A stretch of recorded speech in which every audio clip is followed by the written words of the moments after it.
여러분, 이 성자, 여러분 아시죠? 어거스틴, 성자, 위인, 뭐 이런 사람들 있지 않습니까? 이런 사람들은 어떻게 우리가 봐야 되냐면, 물론 이분들이 좋은 일을 많이 했어요. 인격적으로 좋고, 신앙도 좋을 수도 있습니다. 그렇기 때문에 성자, 이런 말 하지 않습니까? 아무나 성자 타이틀을 붙입니까? 그건 아닐 거라고요.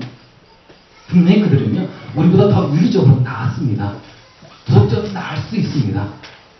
하지만 하나님 보시기에 성자나 우리 같은 사람이나 다 어떤 사람이라고요? 죄인인 거예요. 아직 이 세상에는 누구만 있는 겁니까?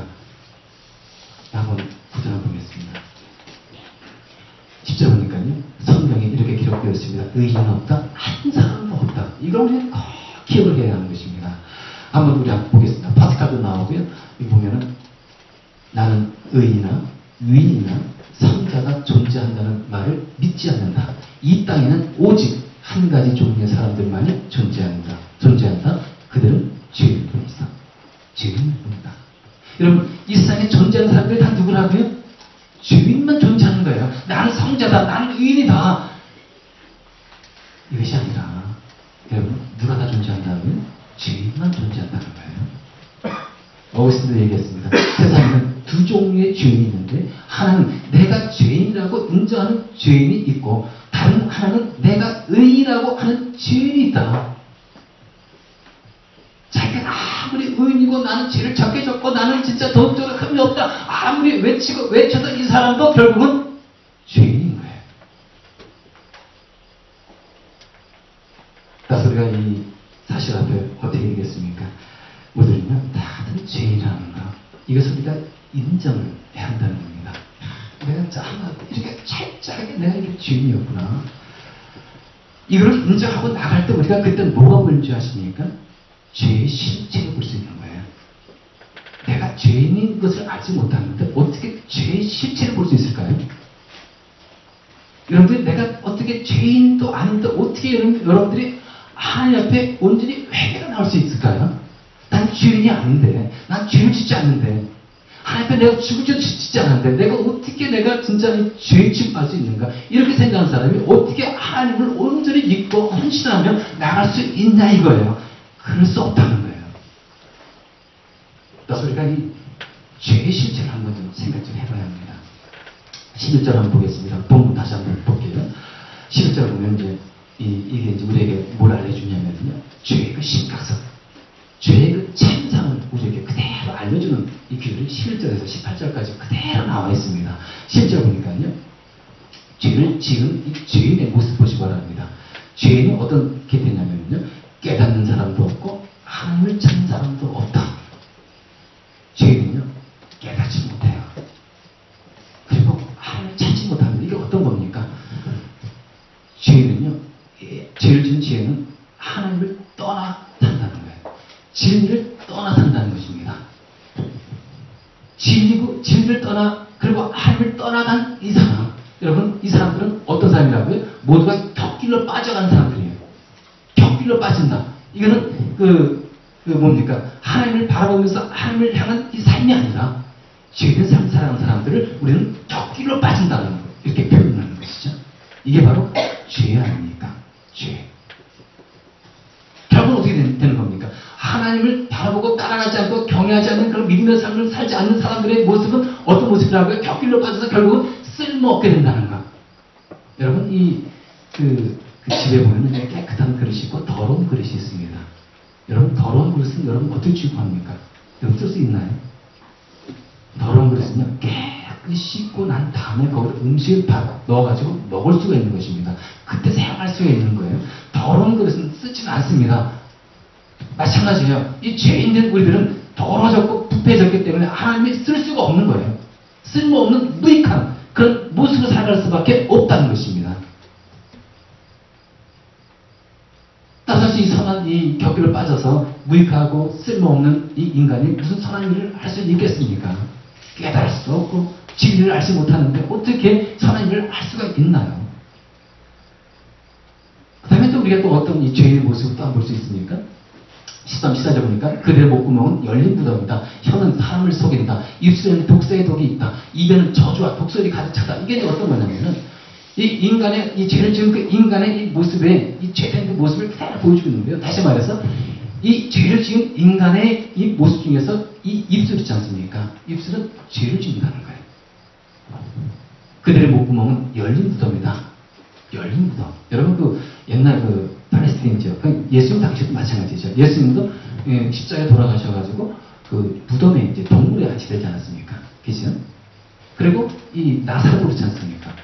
이 살만 다시 사는 그 나사로도 동굴 속에 안치되어가지고 그리고 동굴 속에 무덤 그 이 입구를 큰 돌로 딱 막지 않습니까?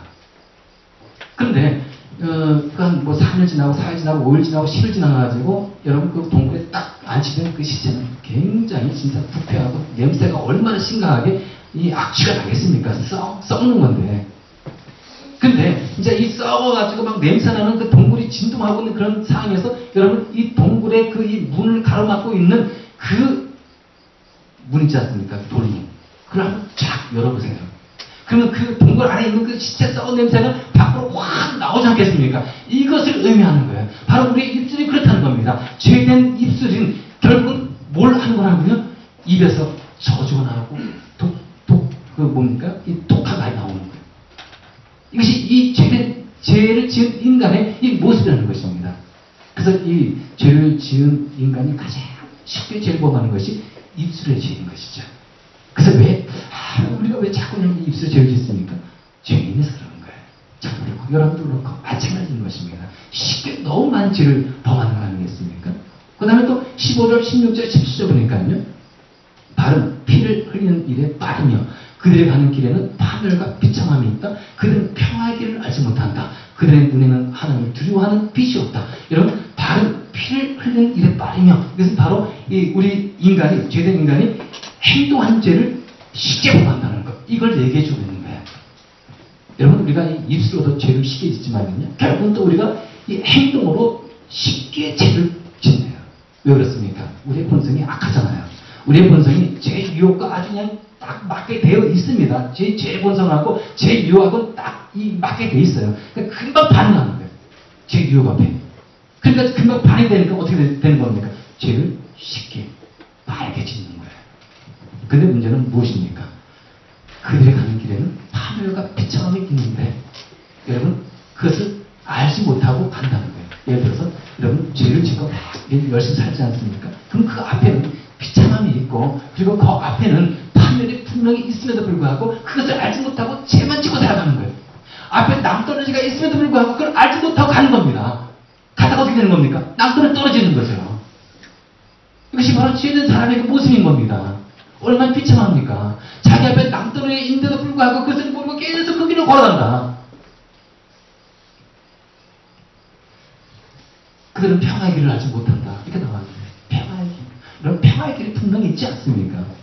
그죠? 죄인들은 평화의 길을 모르고 있음에도 불구하고 다른 길로 가는 거예요.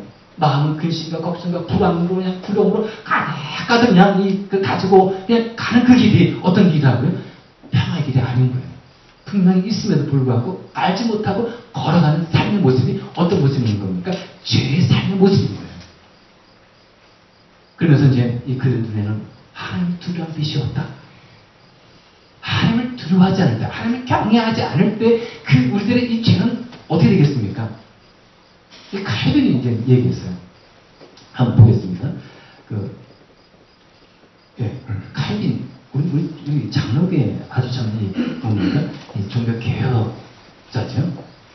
여기 보면 이제 하나님에 대한 경외심은, 두려움은 우리의 사악함을 견지하는 굴레이므로 그 경외심이 사라질 때, 두려움이 사라질 때 온갖 종류의 방탕한 생활에 거침없이 탐닉하게 된다.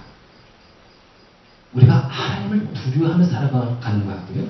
하나님을 두려워하지 않고 살아가는 거하고는 너무 차이가 나는 거예요. 하나님을 두려워한다는 것은 그것 무슨 의미하는 겁니까?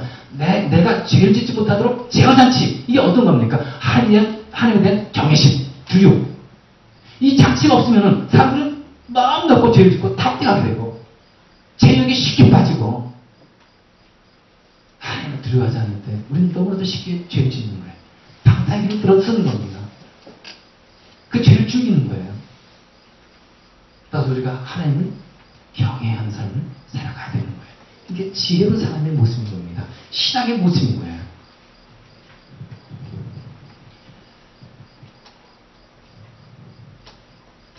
근데 이제 우리가 이제 인간에게 소망이 없느냐. 이렇게 우리가 이제 죄만 짓고, 심각한 이 죄를 짓고 비참한 그런 그 상황을 맞이했는데, 그렇다고 우리 인간에 있어서 이 소망은 무엇인가? 우리의 죄의 문제를 그럼 어떻게 해결할 수 있는가? 여러분, 죄는요, 이 죄의 문제를 해결할 수가 없어요. 스스로 인간은 이 죄의 문제를 해결하면서 나갈 수가 없다는 겁니다. 그런 힘이 없는 거예요. 여러분, 죄는 힘이 있지 않습니까? 죄는 권세가 있는 겁니다. 죄는요, 우리를 놓지 않아요. 견고하게 붙잡고 있습니다. 쉽게 안 나져요. 아무리 우리 의지와 노력과 힘을 가지고 그 죄의 소나기에서 벗어나려고 애를 써도 안 되는 것입니다. 얼마 전에 한국의 연예인이 도박을 해가지고, 거짓말로 탈로가 나가지고 또 막 그냥 시끄러웠던 일이 일어나지 않았습니까? 좀 젊은 나이 아닙니까? 좀 안 됐어요. 젊은 나이